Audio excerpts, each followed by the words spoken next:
Ladies and gents, how are we doing today? James Pesca with Peak Condition, and the topic which I'm going to discuss is injuries and working through injuries and maintaining your fitness level while you're injured. So this subject is on my mind because currently I'm training a bunch of soccer players, and one of them tweaked their hamstring while playing last week. And so right now he's in the off season, he's training, but he actually starts the preseason with his professional team in another 2 weeks. So tweaked his hamstring playing.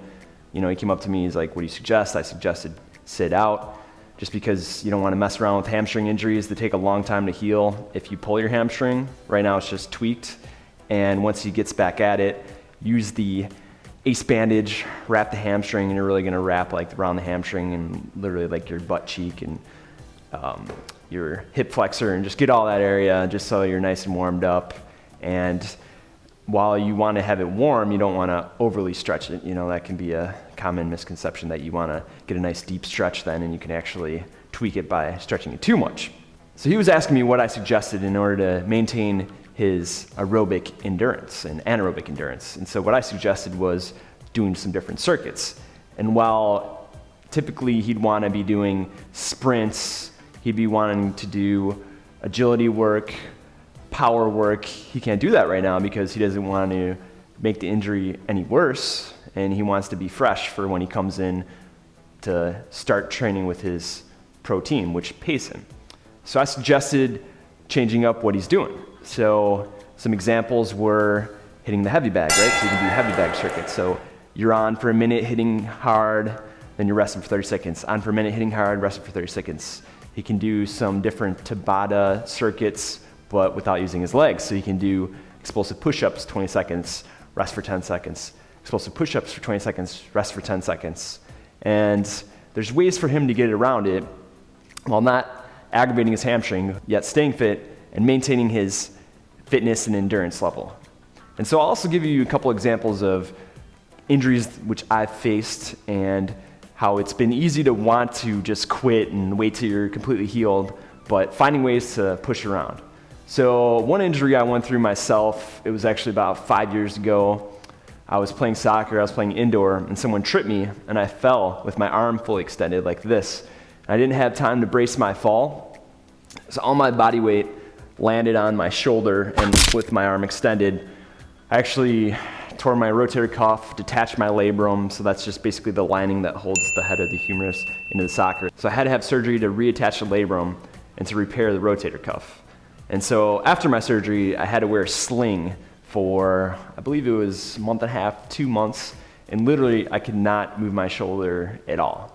And I'm telling you, if I moved my shoulder like an inch like that, it hurt all night long, couldn't sleep, and I was just miserable. So I literally had to keep my shoulder planted like that. And you can just imagine, taking showers, one arm, hopefully it's not too much information, using the restroom, all that stuff, all that daily things that you never think were tough, but are very tough.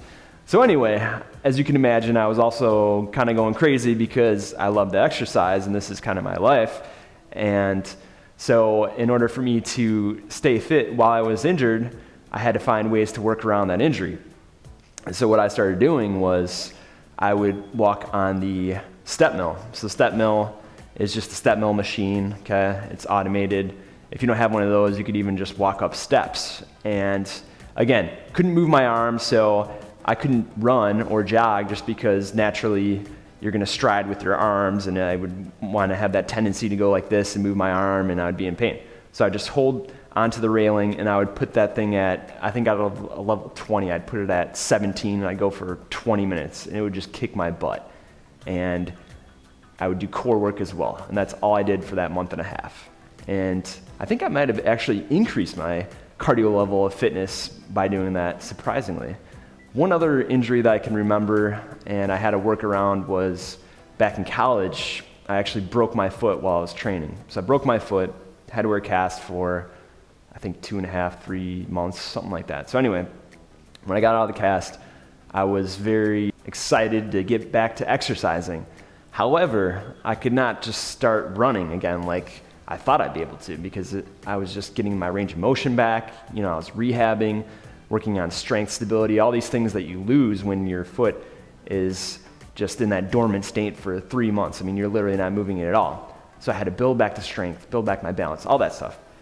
So again, kind of going crazy, trying to figure out how I could get back because the soccer season was coming up. So what I did was I actually would go to the local school that had a pool, and I would just tread water. So I'd tread water for probably a half hour at a time, right? And I would just do that every day, just because I knew that I had to build that stamina back. I had to build that anaerobic endurance back in order to get back to playing. This also helped with my range of motion, which ultimately helped me to heal quicker.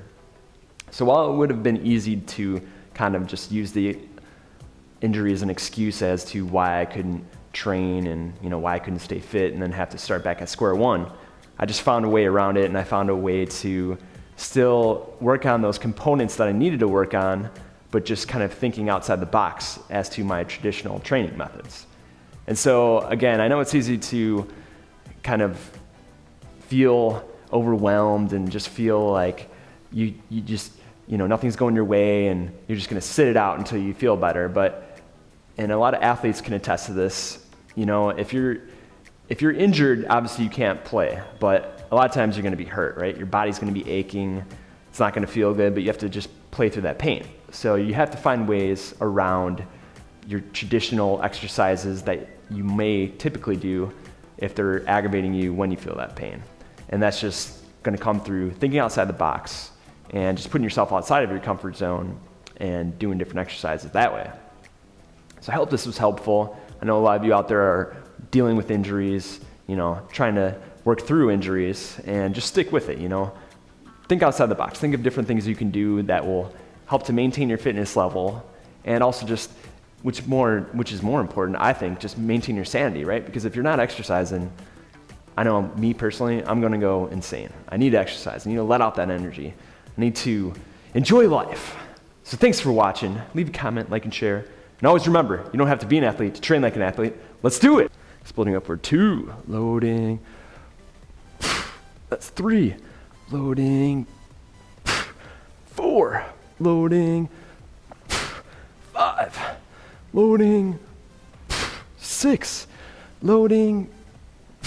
7, loading up. 8. Also, I'm just keeping my arm out here because it's kind of helping me maintain my form.